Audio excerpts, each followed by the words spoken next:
안녕하세요, 브라더스 마인드입니다. 요즘 물가가 많이 올라서 힘드시죠? 저도 마트에 가서 장을 보려고 하면 2, 3년 전보다 살 수 있는 게 많지 않아서 장 보기가 좀 무서운데요. 오늘은 이 물가로 인해 내 돈이 쓰레기가 되어가는 원리에 대해 이야기를 해보려 합니다. 제 이야기가 궁금하시면 좋아요, 구독 눌러주시고 영상을 끝까지 시청해 주셨으면 좋겠어요. 그럼 이야기를 시작하겠습니다. 제가 그동안 회사를 다니면서 수많은 야근과 주말 근무를 하며 월급을 꾸역꾸역 받아가며 살아왔지만 제 인생이 그렇게 나아지지 않는 것 같았어요. 매년 월급을 2, 3% 올려봤는데도 오히려 후퇴되는 느낌이었죠. 살기 좋은 동네를 지나갈 때면 이 동네 아파트에서 살고 싶은데 내 월급이 암만 올라도 도대체 구입을 할 수나 있을까? 라는 좌절 섞인 생각이 자꾸 들더라고요. 그런데 제가 부모님이 모두 돌아가시고 마음적으로 뭔가 의지할 사람이 없는 거예요. 특히 경제적으로 나는 앞으로 어떻게 살아가야 할지 막막했어요. 제가 그렇다고 되게 가난해서 막막하다는 말이 아니고요. 현재 내 상황이 경제적으로 내가 망하지 않고 앞으로 더 잘 살려면 어떻게 해야 할지 막막했다는 말이에요. 이전 영상에서도 말씀드렸듯이 제 경제적 무지함을 해소하기 위해 부모님께 재테크에 관해 여쭤봤지만 사실 부모님도 잘 모르셨던 것 같다고 했었는데요. 그래서 제 주변에 그런 걸 알만한 사람도 없어서 그때부터 경제와 투자에 대한 책을 계속 보기 시작했어요.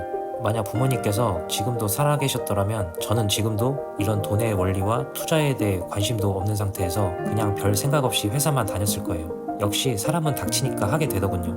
암튼 이런 경제와 투자에 대한 책을 계속 보다 보니 이 자본주의 사회에서 내가 아무리 열심히 일해서 월급만 받아봤자 가난해질 수밖에 없는 시스템이란 걸 알게 되어 충격을 받았었어요. 그것은 바로 돈의 가치 때문이었죠. 돈의 가치. 그동안은 그냥 1,000원, 10,000원 그게 돈의 가치 아냐? 라고 생각하며 살았어요. 그런데 그게 아니더라고요. 우리 이 정도는 학교에서 배워서 알잖아요. 수요와 공급의 법칙. 공급에 비해 수요가 늘어나거나 수요에 비해 공급이 줄면 가격이 오르고 공급에 비해 수요가 줄어들거나 수요에 비해 공급이 늘어나면 가격이 줄어든다는 거죠. 돈도 마찬가지예요. 시중에 돈이 늘어난다는 것을 통화량이 증가했다고 표현을 하는데요. 통화량이 증가하면 돈이 흔해진다는 겁니다. 그러면 돈의 가치가 떨어지죠. 그러니까 지금 물가가 예전보다 오른 게 그 물건의 가격이 오른 게 아니라 정확히는 물건은 그대로인데 돈의 가치가 떨어져서 더 많은 돈을 줘야 그 물건을 얻을 수 있다는 얘기죠. 그런데 자본주의의 원리를 모르면 1,000원은 그냥 1,000원이고 10,000원은 그냥 10,000원이지 라고 생각하게 되고 돈의 가치를 기준으로 생각하는 게 아니라 단순히 물가가 오른다고만 생각하게 돼요. 아까 시중에 돈이 늘어난다고 얘기했었잖아요. 그럼 돈은 어떻게 늘어날까요? 그건 바로 대출 때문에 돈이 늘어납니다.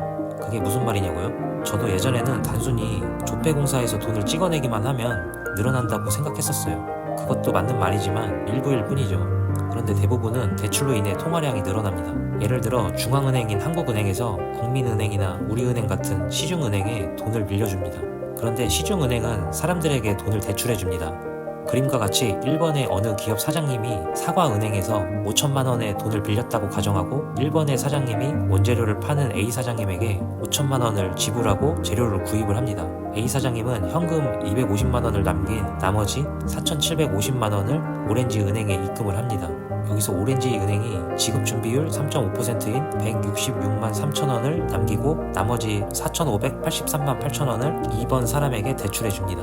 혹시 지급준비율이 뭔지 궁금하시나요? 지급준비율은 은행이 고객한테 예금으로 받은 돈 중에서 중앙은행에 의무적으로 적립해야 하는 비율이에요. 지급준비율은 때에 따라 바뀌곤 합니다. 여기서 지급준비율 3.5%의 돈은 실제 시중은행이 나중에 고객이 돈을 인출을 원할 때 지급할 돈을 준비해야 하는데 여러 사람이 예금한 돈을 가지고 대출도 해주고 인출도 해줍니다. 그런데 지급을 못할 수도 있는 사태를 방지하기 위해 지급 준비율만큼의 돈은 적립을 하고 있어야 한다는 개념이에요. 다시 본래 얘기로 돌아와서 최초 1번 사장님을 통해 A 사장님 그리고 2번 사람까지의 과정이 실제로 여러 은행에서 계속 발생하게 되죠. 그러면 그림과 같이 최초 5천만 원이 몇 번의 대출로 인해 시중에 6억 정도가 생기는 것입니다. 다시 그림을 보면 A 사장님이 4,750만 원을 오렌지 은행에 저금하면 오렌지 은행에 A 사장님 통장에 4,750만 원이 찍혀 있고 B 사장님은 바나나 은행에 저금하여 바나나 은행의 B 사장님 통장에 약 4,354원이 찍혀 있게 됩니다. 중앙은행에서 최초 5천만 원을 만들어서 시중은행에 풀었는데 이게 나중에 6억이 되는 마법이 발생해요. 그림의 예시는 하나의 과정이지만 이게 수많은 나라에서 수많은 사람들이 이런 과정을 통해 은행에서 돈을 빌리고 돈을 저축하는 과정에서 돈 복사가 일어납니다. 그래서 아무래도 훨씬 더 많은 돈이 생기겠죠. 이런 원리를 알면 갈수록 계속 돈의 가치는 떨어져 간다는 걸 알 수가 있어요.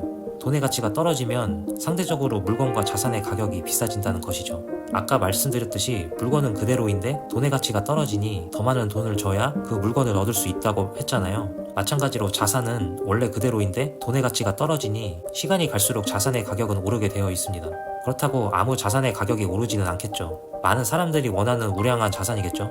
그러니까 아무리 열심히 돈을 모아도 내 돈의 가치는 점점 떨어져 가므로 돈을 가치가 상승하는 자산으로 교환해 둬야 합니다. 그렇지 않으면 점점 상대적으로 가난해진다는 걸 이 원리를 모르시는 분들은 이 돈의 원리를 빨리 깨달아야 할 것입니다. 이런 원리로 제가 주변 사람들에게도 반드시 투자를 해야 한다고 말을 하지만 투자를 그저 돈 놓고 돈 먹기라고 잘못 생각하는 경우가 많아요. 방금 말한 원리로 보면 투자는 가치가 떨어져가는 돈을 가치가 상승하는 자산으로 교환하는 개념으로 하는 것입니다. 자꾸 투자를 돈을 넣었다가 오르면 빼는 개념으로 인지하면 투자를 도박으로 생각하게 되어 외면하거나 투자를 하는 사람을 도박꾼으로 생각하고 나는 열심히 성실하게 일해서 돈을 버는데 부자들은 도박해서 번다고 생각하니까 부자를 나쁜 놈들, 부자들 돈 다 뺏어와야 한다고 잘못 생각하는 사람들이 많습니다. 앞에서 언급했던 것처럼 지폐 단위인 1만원, 5만원짜리를 절대값으로 생각하고 물가는 단순히 오르고 내린다고 생각하면 물가는 언젠가는 원상복구 될 수 있다는 헛된 믿음이 생길 수도 있어요. 그러면 자신이 그동안 고생해서 번 소중한 돈을 가치가 계속 오를 자산으로 교환하지 않고 계속 물가 하락에 베팅하는 불상사가 발생합니다. 그러면 투자를 하지 않고 현금을 평생 은행에 두게 되고 인플레이션으로 인해 내 돈이 점점 쓰레기가 되어가게 되는 거죠. 그러면 경제 지식이 없었던 예전의 저처럼 아무리 일을 열심히 해도 돈이 부족하고 또 일터로 나가 돈을 벌어야 하게 되죠. 그런데 점점 내 몸은 노쇠해져 가고 일할 수 있는 기회조차 없어져 갑니다. 그렇게 점점 자기도 모르게 남은 노후를 평생 동안 가난하게 살게 됩니다. 자본주의의 원리를 모르면 잘못된 믿음으로 잘못 선택을 하게 됩니다. 그러니까 지금부터라도 이 자본주의의 시스템과 돈의 원리를 배워서 적어도 미래의 가난한 노후에 저주받은 삶을 피해야 할 것입니다. 오늘은 여기까지 이야기하고 다음에 또 만나요.